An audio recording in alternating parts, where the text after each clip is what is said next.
तो मैं शुरुआत करूंगा मोदी जी से, जिनकी वजह से आज हम सबको यहाँ धरने में बैठना पड़ रहा है। फिर सम्माननीय यहाँ के मुख्यमंत्री शिवराज सिंह चौहान जी, जिनकी वजह से हम लोग यहाँ पर धरने में बैठे हैं। फिर सम्माननीय के सम्मान जी गिरीश गौतम जी, जिनकी वजह से हम लोग यहाँ पर धरने में बैठे हैं। ये तीनों लोग महत्वपूर्ण हैं, अन्यथा हम लोगों को आज धरने में नहीं बैठना पड़ता। तो शुरुआत करते हैं मोदी जी से। देखिए क्या है, हमारे भारत देश में एक कहावत है, कौआ कान लेके उड़ गया। यह कहावत कहाँ न कहाँ सत्य भर हुई, तब तक कौआ कान लेके उड़ गया। तो लोग कान नहीं देखते, यहीं कौआ के पीछे चले जाते। मोदी जी यह कहावत को बहुत अच्छे ढंग से भांप गए। मोदी जी यह कहावत को बहुत अच्छे ढंग से भांप गए। अब मोदी जी पहले भेजन के कहा, एक बाबा नहीं था जो बोलता था कि क्या नाम है उसका, जो फुल्की में नमक डाले हो, रामदेव बाबा नहीं भाई, इसके पहले मोदी जी ने एक बुक को भेजा था। उसी से तो देश का पूरा मानसिकता उन्होंने समझा। वो बाबा था जो फुल्की में नमक डाल के खाए हो, खा लेना भाग्य खुल जाएगा, और देश को लूटा है। 420 का प्रकरण दर्ज हुआ है ना, आप सबको मालूम। वो कौन सा बाबा था जो फुल्की में नमक डलवाता था, भाग्य खोलता था? निर्मल बाबा, निर्मल बाबा।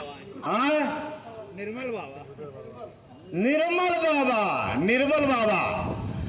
अब आप लोग सोच लीजिए, इस देश की मानसिकता को पहले निर्मल बाबा को भेजा गया कि जाके पब्लिक की मानसिकता को देख लो। सोचिए, निर्मल बाबा जिसको भारतीय संस्कृति के बारे में ज्ञान ना हो, धर्म के बारे में ज्ञान ना हो, तुलसी की रामायण की एक चौपाई ना पढ़ता हो, उस देश का महान संत बन गया हो निर्मल बाबा।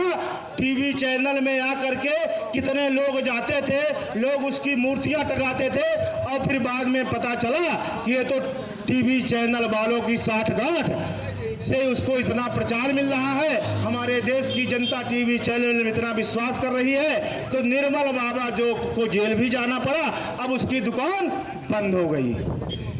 लेकिन देश की भावनाओं को देखिए कि धर्म के नाम पर हमारे देश की जनता किस प्रकार से गुमराह होती है और धर्म के नाम पर वह विश्वास करती है। निर्मल बाबा जैसे संत को, निर्मल बाबा जैसे अपराधी को संत मान लेती है।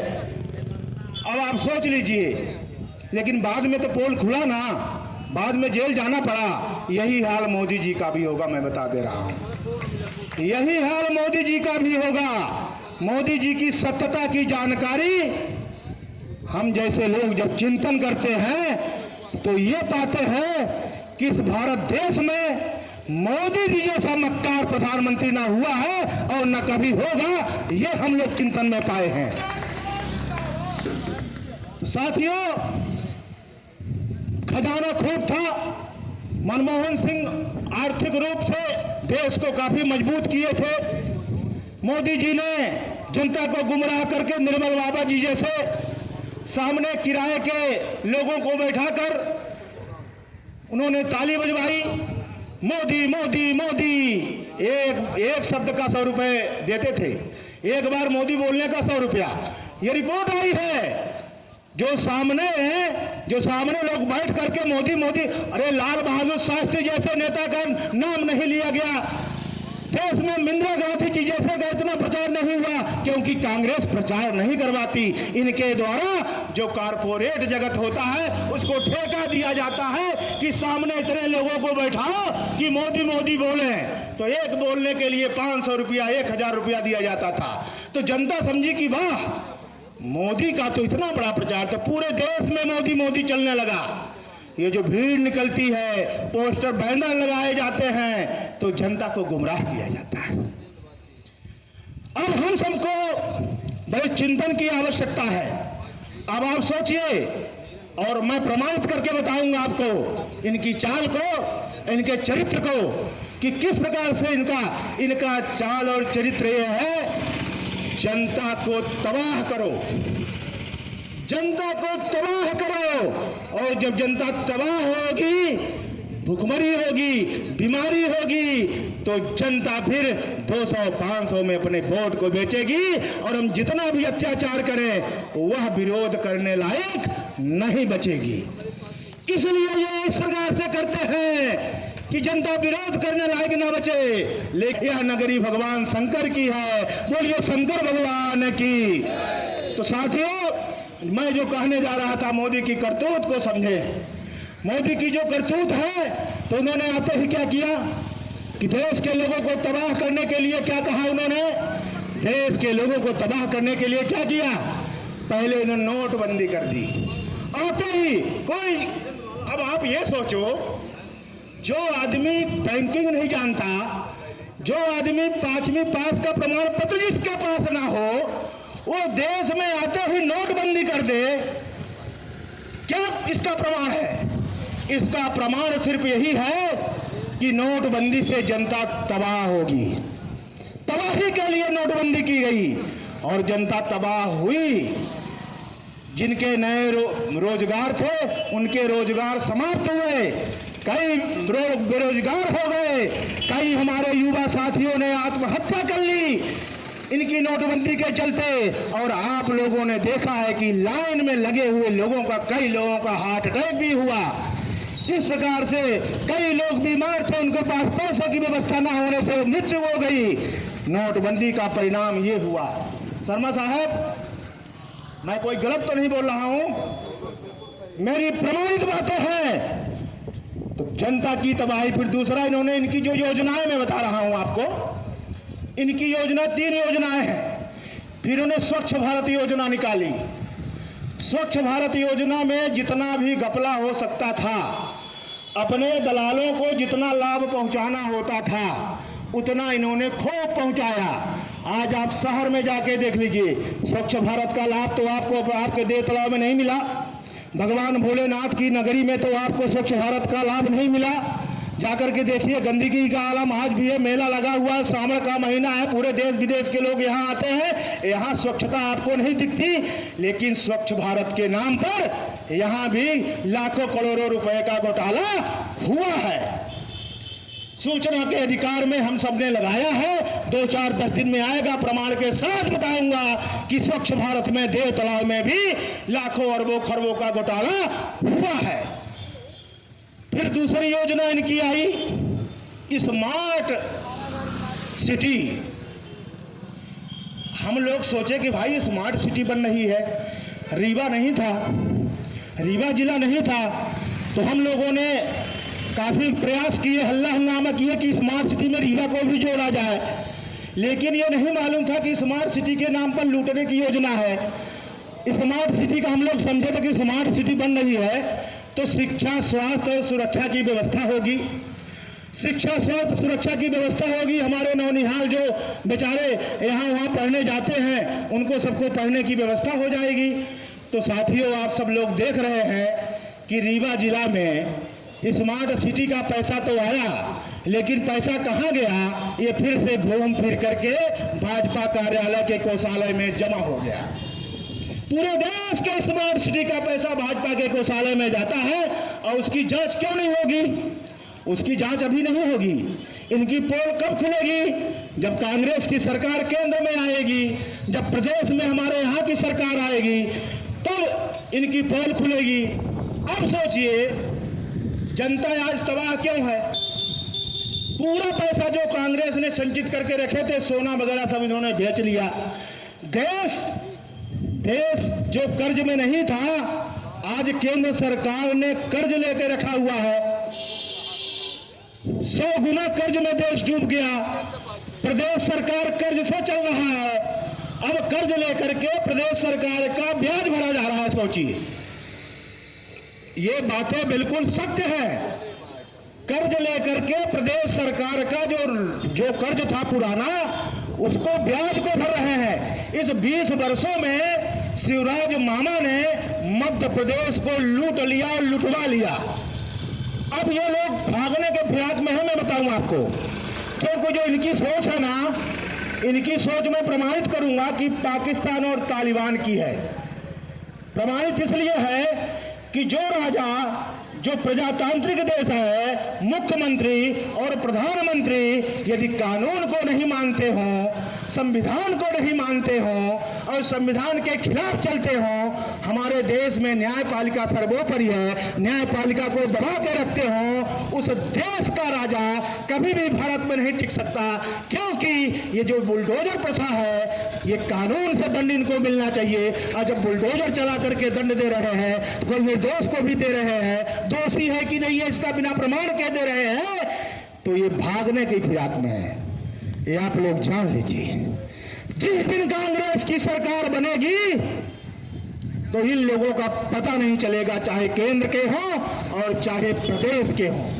तो योजना जो मैं बताया आपको, स्मार्ट सिटी की योजना, जितनी भी इनकी योजना है सब तबाही है। अगर हमें कहे कि केंद्र सरकार और प्रदेश सरकार ये तबाही की सरकार है तो कोई अतिशयोक्ति नहीं होगी। इसलिए मेरे भाइयों, इनकी दूसरी योजना सोचिए, चिंतन करिए आप लोग भी।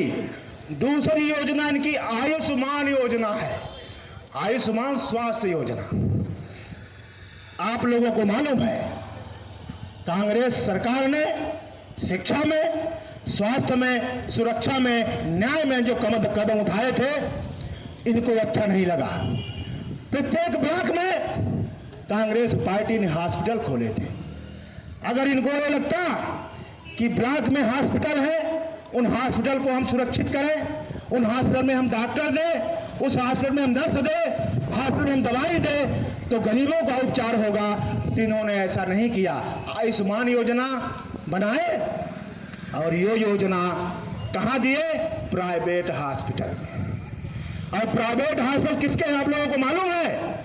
प्राइवेट हॉस्पिटल नाम तो फला डॉक्टर का है, इतनी बड़ी बड़ी बिल्डिंग करोड़ों अरबों की हैं, प्रत्येक भाजपाई नेता, विधायक और सांसद के हैं। इसलिए इन्होंने प्राइवेट अस्पताल को आयुष्मान योजना को लौट दिया है, क्योंकि पैसा जो है घूम करके वहीं जाए, जनता को कोई लाभ ना मिले। आप बताइए, गांव में किसी को बुखार आती है, कोई किसी को मालूम है, किसी सरपंच को मालूम है कि कौन सा अस्पताल रीवा में आयुष्मान योजना से संबंधित है? अब तो आयुष्मान भी बंद हो गया। तो बुखार वाला आदमी अगर चाहता है कि हम जाके आयुष्मान का कार्ड ले, लेकिन जब कार्ड देना होता है तो बड़ा उत्सव मनाया जाता है, बड़ा उत्सव मनाया जाता है। और ऐसा उत्सव मनाया जाता है कि लगता है कि वाह, अब तो पूरे स्वास्थ्य की व्यवस्था इन्होंने बिल्कुल अच्छा कर दी। लेकिन जब सच्चाई आती है तो वो हम और आप जानते हैं, जो गांव में जाते हैं और जो गांव में घूमते हैं। अब आप सोचिए, अभी परसों की हाल है, सैरहा ग्राम है, यहाँ हमारे देवतला विधानसभा बिल्कुल बॉर्डर है सराहा। साकेत समाज में कोदो की पूड़ी लोगों ने खा लिया, उत्सव था हरियाली का। कोदो की पूड़ी खाने से पूरा नात रिश्तेदार भी आए थे, पूरे जो है तो उल्टी दस्त से पूरे बेहोश हो गए। वहाँ के कुछ परिचित लोग हमको फोन लगा कि पांडे जी ऐसा ऐसा हो गया, पूरा घर बेहोश हो गया यहाँ। तो मैं तत्काल गाड़ी भेज करके उनको मऊगंज अस्पताल में ले आया, 12 बजे तक हॉस्पिटल में रहा। जब सबको होश आया और सब बोलने चलने लगे, फिर मैं घर आया। तो अगर आयुष्मान योजना होती इनकी, तो आयुष्मान योजना का उनको लाभ मिलता। तो ये सब दिखावा है, जनता की तबाही कैसे किया जाए और जनता को परेशान कैसे किया जाए। अब आप लोग बताइए, अब आप लोग सोचिए, अब आप लोग चिंतन करिए। इनकी जितनी भी योजना है तो सिर्फ पेपर में, अखबार में, यहाँ सब इनकी योजना है। किसी को प्रत्यक्ष लाभ नहीं मिल रहा है। इन 100 में से किसी एक को मिल जाएगा। तो एक को इतना प्रचारित करने के लिए बोला जाएगा कि तुम इस प्रकार से प्रचार करो कि 500 लोग ये मान लें कि ये योजना सही है। तो ये लोग क्या करते हैं? ये लोग प्रचार में ज्यादा विश्वास करते हैं। और जब आपके गांव-गांव में इनके जो प्रचारक हैं वो सब पेमेंट वाले हैं। ये कोई ऐसा नहीं है कि कोई सरकार से भक्त है। जिस दिन इनकी पेमेंट बंद हो जाएगी, मंथली पेमेंट वाले हैं, आप लोग पता लगा लीजिए। भारत देश में एक पहली पार्टी है, सिंह साहब, भारत देश में पहली पार्टी है भारतीय जनता पार्टी, जो अपने प्रचारकों को पेमेंट देती है, ये नियुक्त करती है। तो जो बनिया का नौकर जो होता है, तो जो ऐसा बनिया बोलता वैसा करते हैं। तो इस प्रकार से इनकी ये पहली पार्टी है भारत देश की जो कि पेमेंट देती है, तो जनता को गुमराह करने के लिए उनको ट्रेनिंग दी जाती है। अब आप ये सोचिए, अगर आप बोलेंगे कि भैया गाय छूटी हुई है और गायों की सुरक्षा की जाए, तो इनका जवाब आता है कि भैया गाय किसान क्यों छोड़ते हैं, भैया अपराध बढ़ रहा है, मर्डर हो रहा है, तो भैया जनसंख्या नियंत्रण कैसे होगा। ये अगर इनकी सोच है कि किसी का मर्डर हो रहा है, जनसंख्या नियंत्रण हो रहा है, तो अब आप इनकी मानसिकता को सोच लीजिए, इनको किस प्रकार से गंदी राजनीति को इनको ट्रेनिंग दी जाती है। लेकिन देश गुमराह है, निर्मल बाबा जैसे इनको एक मिल गया है मानसिकता देश की। अब आप ये सोचिए, कोरोना संकट काल में सोचिए, इन्होंने चम्मच और थाली बजवाई थी। सोचिए आप, चूंकि हमारे देश की मानसिकता को इन्होंने भांप लिया कि जिस पर विश्वास हो जाएगा तो जो चाहे सो करवाइए। मोदी मोदी का हलवा करके चम्मच और थाली इन्होंने बजवाया पूरे देश में, और उसका टीवी में दिखाया कि मोदी के आदेश पर पूरे देश ने थाली और चम्मच बजाया। क्या थाली और चम्मच बजाने से कोरोना समाप्त हो जाएगा? कभी समाप्त नहीं हो सकता। लेकिन ये मानसिकता को समझ गए कि देश क्या नागरिक अगर निर्मल बाबा को संत और भगवान मान सकता है तो मोदी को राष्ट्रभक्त मान सकता है, तो राष्ट्रद्रोही को राष्ट्रभक्त बना देते हैं प्रचार से। साथियों, अब मैं आता हूं मध्य प्रदेश में, मामा के उसमें आता हूं। अब मामा को देखिए आप। अब छोड़िए मोदी की कहानी तो 24 घंटा बोलूंगा तो कम है। मोदी ने इतना अपराध किया इस देश में, इतना अपराध किए हैं, देश के साथ इतनी बड़ी गद्दारी किए हैं कि आप लोग ये देख रहे हैं कि पूरा देश को बेच दिया उन्होंने, पूरे देश को उन्होंने बेच दिया।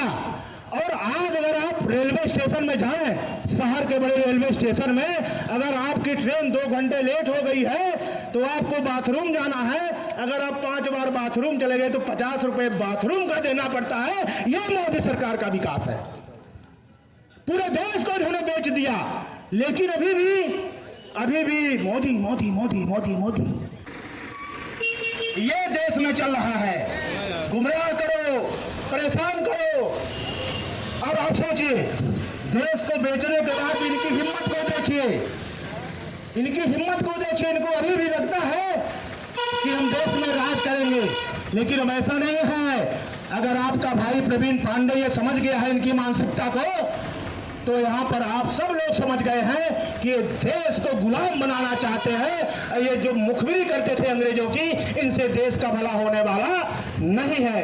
अब आप आइए हमारे विकासवादी पुरुष मध्य प्रदेश के मुख्यमंत्री शिवराज सिंह चौहान पर आप आइए। शिवराज सिंह चौहान ने प्रदेश को क्या दिया? शिवराज सिंह चौहान ने इस प्रदेश को दिया, गांव-गांव में शराब की दुकान दी। कोई भी व्यक्ति अपने बच्चे को शराब पिलाएगा, ये भांजा बोलते हैं। ये मामा शब्द को इन्होंने कलंकित कर दिया है। अपने भांजों को शराब पिला करके जाके गांव में देखिए, ऐसा कोई दिन नहीं, सुबह 8 बजे से निकलता हूं तो रात्रि में 9 बजे आता हूं। छोटे छोटे बालक आंखों में आंसू आते हैं। 14 साल 15 साल के बालक कोरेक्स अफीम के नशे में लोटे हुए हैं और उनके माता पिता के पास आंसू के अलावा, रोने के अलावा कुछ भी नहीं है। वृद्ध माता पिता भूखे मर रहे हैं, गाय पशुएं खोल दी गई हैं। ये कारण है कि आज पशुओं की संख्या रोड में बढ़ रही है। इन्होंने विकास किया।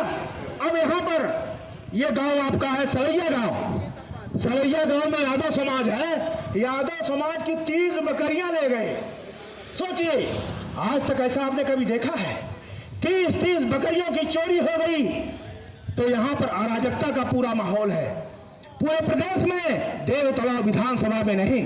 अब आता हूँ 60 में आता हूँ। मामा के घोटाले तो सबको मालूम है, मामा घोषणा वीर है, सबको मालूम है। घोषणा करेंगे, जहां जाएंगे वहां शिलान्यास करेंगे, चल देंगे, भूल जाएंगे। घोषणा इनको ख्याल नहीं है। पेपरों में इनकी घोषणाएं आती हैं, पूरा मीडिया इन्होंने कैप्चर कर लिया है। मीडिया में हमारी आवाज को दबा देते हैं, जनता की आवाज को दबा देते हैं। पूरी मीडिया इनकी है। अब आप सोचिए मीडिया में क्या आ रहा है। मीडिया में सिर्फ ये देखिए लिख के भी आ गया। मीडिया में क्या आ रहा है? मीडिया में आ रहा है इस समय पर वो जो मौर्या और ये जो शादी विवाह की है वो आ रहा है 10 दिन से, और अभी पाकिस्तानी कोई महिला आई है हैदर, वो चल। ये देश की इससे समस्याएं होंगी, लेकिन भुखमरी की समस्या मीडिया नहीं दिखाती, बेरोजगारी मीडिया नहीं दिखाती, मीडिया नहीं दिखाती कि देश में कितना अपराध बढ़ रहा है, मीडिया नहीं दिखाती कि आत्महत्या कितनी बढ़ रही है, मीडिया दिखाती है जनता को गुमराह करने की बात को दिखाती है। इसलिए मेरे भाइयों चिंतन करना पड़ेगा, सोचना पड़ेगा। अब ऐसा सोचना होगा और इनको बस एक वोट के महत्व को आपको समझना पड़ेगा। जिस दिन आपने वोट के महत्व को समझ लिया उस दिन आप ये मान के चलिए कि आप देश को बचा ले जाएंगे। आज समस्या बिजली पानी की नहीं है, बिजली पानी की तो भरपूर समस्या है। आज सबसे बड़ी समस्या है देश को बचाने की समस्या है, प्रदेश को बचाने की समस्या है, लोकसभा विधानसभा को बचाने की समस्या है। अब अगर यह समस्या है देश को बचाने की, तो हर प्राणी को, हर नागरिक को आगे आना होगा और एक वोट की कीमत को समझना होगा। और आपकी एक वोट की कीमत 1 सेकंड में राजा को रंग और रंग को राजा बना देती है। आपको इस वोट की कीमत को समझना पड़ेगा। इसलिए मेरे भाइयों, आज ये जो हम आप लोग बैठे हैं इस धरने और प्रदर्शन में, ये अधिकारी कर्मचारी क्या इनकी औकात है? इनकी क्या औकात है कि जनता और जनता का कहना ना माने? इनको विधानसभा अध्यक्ष जी ने मना कर दिया कि किसी का काम ना करो, हमारे पास भेजो। हमारे पास भेजोगे, हमसे हाथ जोड़ेंगे, जब मैं फोन लगाऊंगा तो इनका काम करना। ये नीतियां चल रही हैं। समय की देखते हुए दूसरे वक्ता है और क्षमा प्रार्थना के साथ अपने वाणी को विराम